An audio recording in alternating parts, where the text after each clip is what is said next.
Socorro, alguém me ajuda! Dona Edith! Dona Edith! Ai, meu Deus, que coisa! Não era um crânio de cachorro, era um corpo de cachorro. Olhando pra fora da vela da morte. Ai, balançando, dobrando a minha alma.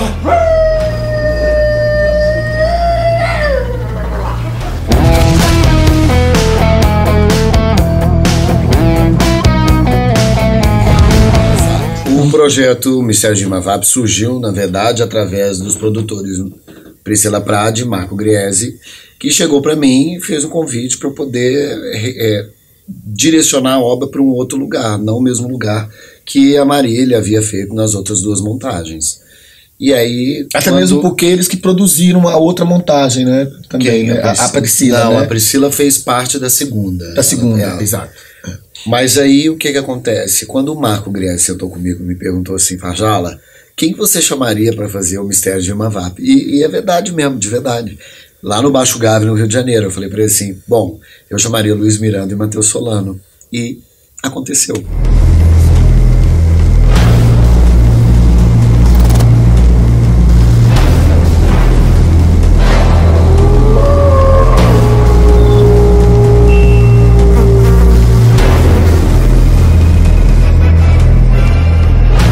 Isso é surpreendente, isso é bom demais, né? Porque quando a gente pegou o texto, a partir daí nós nos envolvemos muito, né? Eu, Luiz e Matheus, a priori, e a Rafaela Tafuri, minha assistente, a gente se envolveu muito com essa questão do texto, porque para nós, para mim como diretor também, para os meninos enquanto ator, a gente queria saber como a gente diria do Mistério de Imavap nos dias de hoje. O que significaria esse texto para os dias de hoje, né? Já que a gente está vivendo um momento tão ímpar na nossa cultura, no Brasil, no país, no mundo. No mundo, né? Não é uma coisa só nossa aqui. E aí a gente...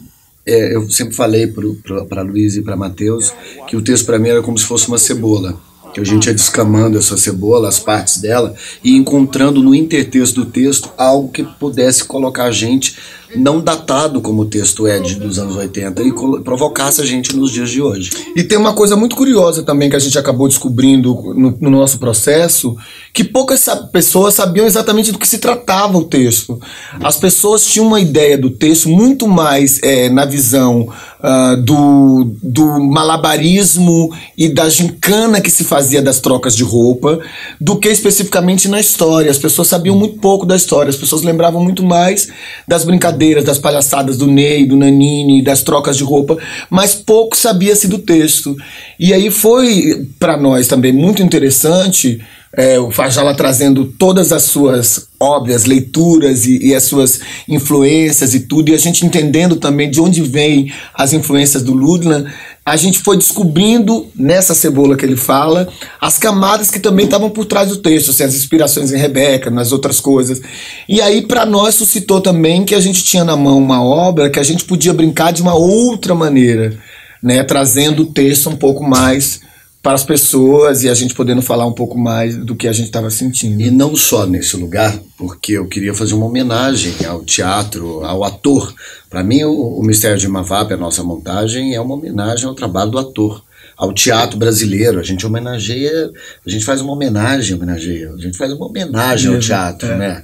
A gente faz, é uma ode. O espetáculo é uma ode. Sim. À cultura do nosso país, ao fomento do trabalho do ator, ao desnudamento do ator em cena. O Luiz e o Matheus, eles começam o espetáculo, eu crio um prólogo, então eles vêm de Luiz e de Matheus, sentindo o espectador, e se desejam merda quando tudo acontece ali.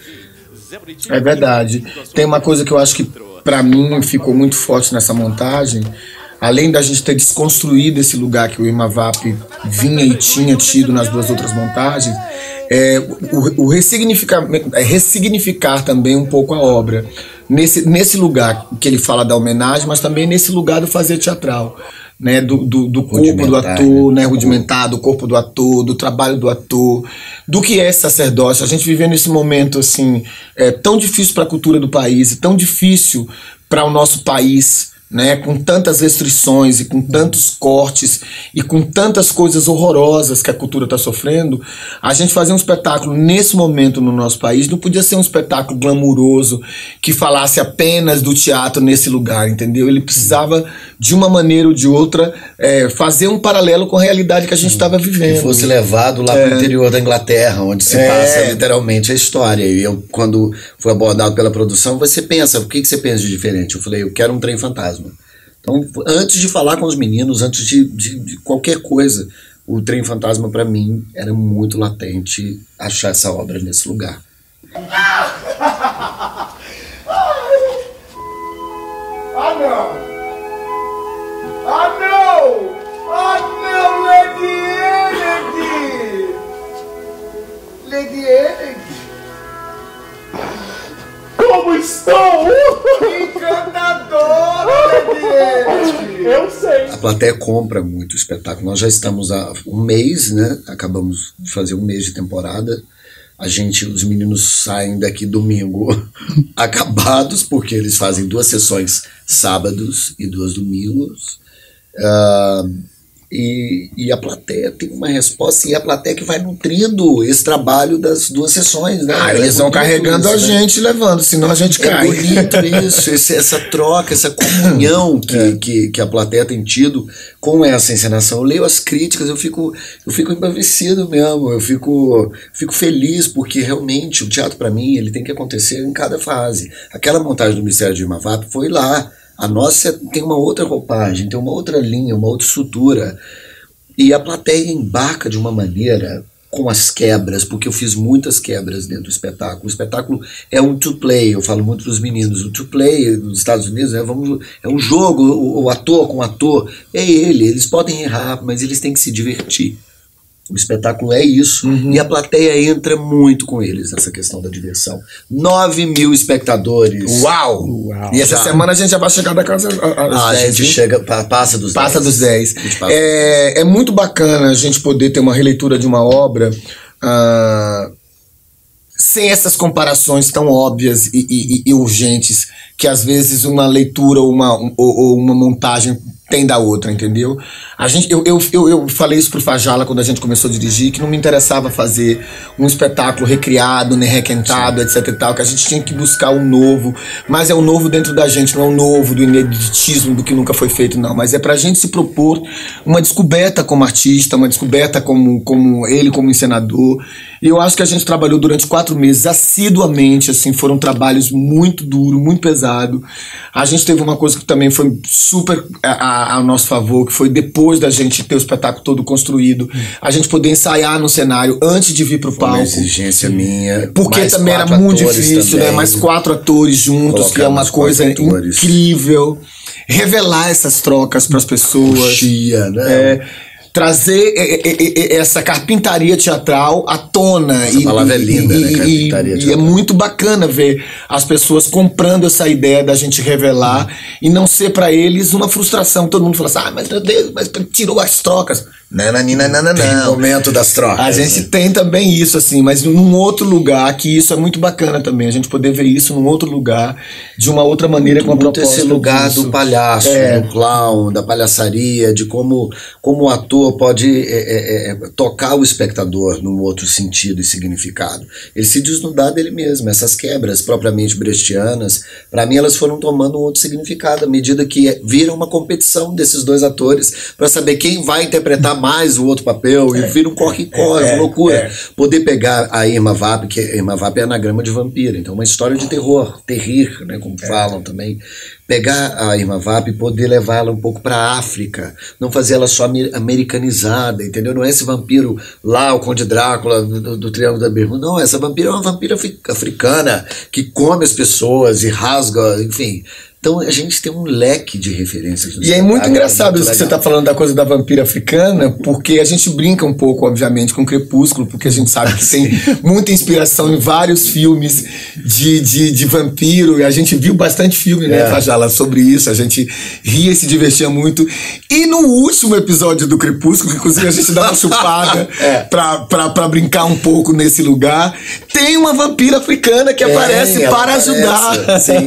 E uma brasileira. E uma brasileira, né? E uma brasileira. E aí, assim, quando você pega uma obra e você incorpora ela a uma realidade, que é a realidade que a gente conseguiu encontrar, para nos colocarmos dentro dessa obra, não só como observadores dela, mas também como pessoas que se transformam, que passam através dela uma outra coisa, isso dá para nós uma certeza, que eu acho que o Fajala até tinha muito mais do que a gente está fazendo. Ele sabia exatamente o espetáculo que ele queria. Ele, quando a gente começou a ensaiar, ele já tinha as ideias, as coisas todas. A gente foi flutuando e trabalhando dentro dessa cabeça dele, das coisas que ele estava querendo. E depois, quando a gente começou a ver as coisas reais acontecendo, a gente via que as coisas estavam fazendo sentido e que ali era o caminho mesmo. E hoje, a gente com o espetáculo pronto, assim, é uma grata surpresa, feliz.